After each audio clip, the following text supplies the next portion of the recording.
Ал балалар, бүгінгі сабағымыздың керемет өтуі үшін бір-бірімізге жақсы көңіл білдіре алайық. Бисұлтан, бүгінгі сабақта саған сәттілік тілеймін. Рахмет. Әсем, саған бүгінгі сабақта сәттілік тілеймін.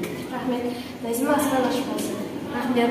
Жәнерия, бүгінгі сабақта белсене қатысуға тілеймін. Коробканың ішіндегі қағазды алып, өз түстеріне қарай топтарына жайғасыңдар.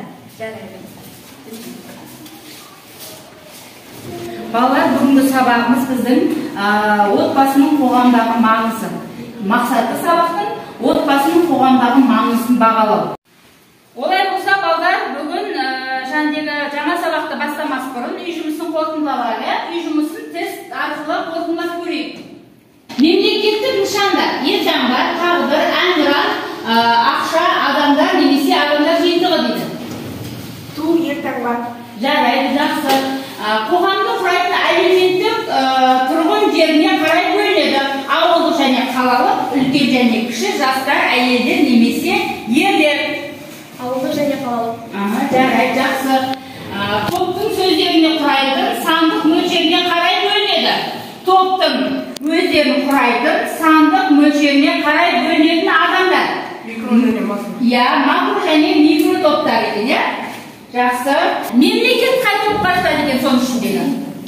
Макро топтар, яғни мемлекет ауқымды мағынаны береді екен, жарайсыңдар балалар. Ал балалар, кішкене ой талқыға кезек берейікші. Отбасында кімдер болуы тиіс дейді?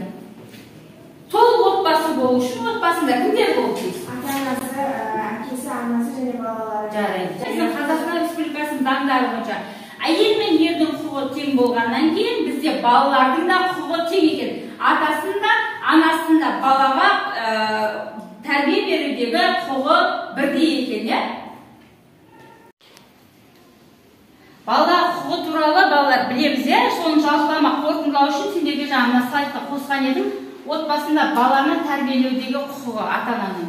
Жаңа айтып өткендей, ата-ананың балаға бірдей тәрбие беруге, білім беруге, оны оқытуға жаңағы міндет екен, Енді содағы бала құқығы. Баланың отбасындағы құқығын әкелетін болсақ, отбасында ата-анасына өз ойын пікірін айта алуға, өз құқығын қорғай алуға, отбасында өмір сүруге және өзінің құқығын қорғай алуына, 14 жастан бастап сотқа шағымдануына, ата тегін алуға, ойлау еркіндігіне құқы бар екен. Қазіргі таңда балалар дамыған заманда өмір сүріп жатқаннан кейін өздерің сияқты балалар ғылыми жоба жасап, оны қорғап, бұқаралық ақпарат құралдарына материалдардың арқасында әртүрлі баспаларға, бұқаралық ақпарат құралдарына материалдарын жариялап, еңбек етіп жүрген балалар көптеп кездеседі екен.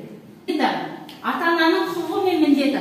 Балаға ата-ананың тәрбие беруге міндетті екен, оған білім беруге міндетті екен, және оны заңды өкіл етіп баланы тұлға етіп қалыптастыруға міндетті екен.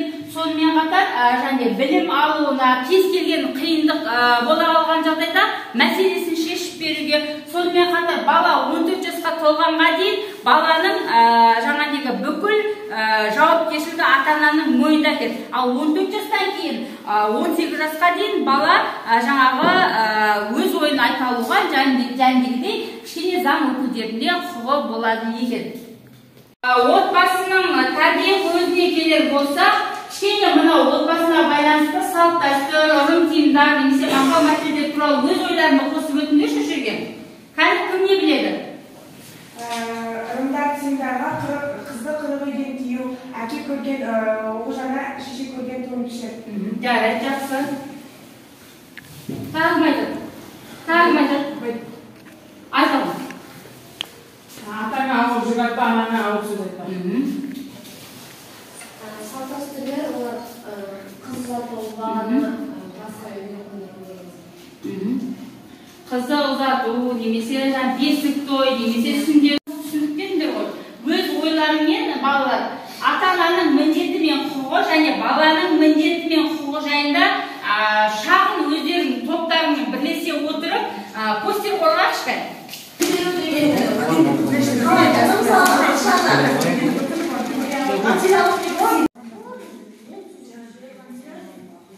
Ата-ананың баланың өсірудегі басты міндеті оны материалдық жағдаймен қамтамасыз ету және оған тәрбие беру.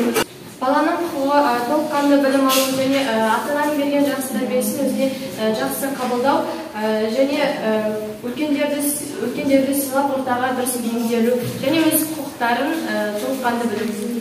Ата-ана баланы өсірген кезде оның тәрбиесі мен оның біліміне қатты мән беру керек, себебі біздің болашағымыз ұрпақтың қолында. Ата-ананың міндеті мен құқығы балаға дұрыс тәлім беруге, ата-ана міндеті балаға білім беруге, және де баланың дұрыс білім алуға қамтамасыз етуге ата-ана құқығы бар, және де баланың моральдық жағынан қамтамасыз етуге, және де бақытты баланың ата-анасының мүлігіне құқығы бар. Яғни ата-анасының мүлігі бар. Баланың міндеті дұрыс тәрбие алу және де ата-анасын құрметтеу. Ата-ананың міндеті балаға дұрыс тәрбие беріп, оны өзінің керекті нәрсе. Ата-ананың міндеттері мен құқығы балаға жақсы тәрбие беру керек және ата-ана балаға материалдық жағдай жасау керек. Ал балалар, отбасы туралы толық мағлұмат алған болсақ, отбасы неге, баланың құқығы, ата-ананың құқығы жайында, міндеттері, борыштар жайында мағлұматтар алған болатын болсақ, үйге мен өз отбасымды қалай жақсы көремін тақырыбында есте жазып келуді тапсырма ретінде беремін. Және бүгінгі сабаққа қалай түсінгендерім жайында мынау жаңағыдегі жеткенді қайық кері байланысына өз ойларыңды жазып қалдыңдар.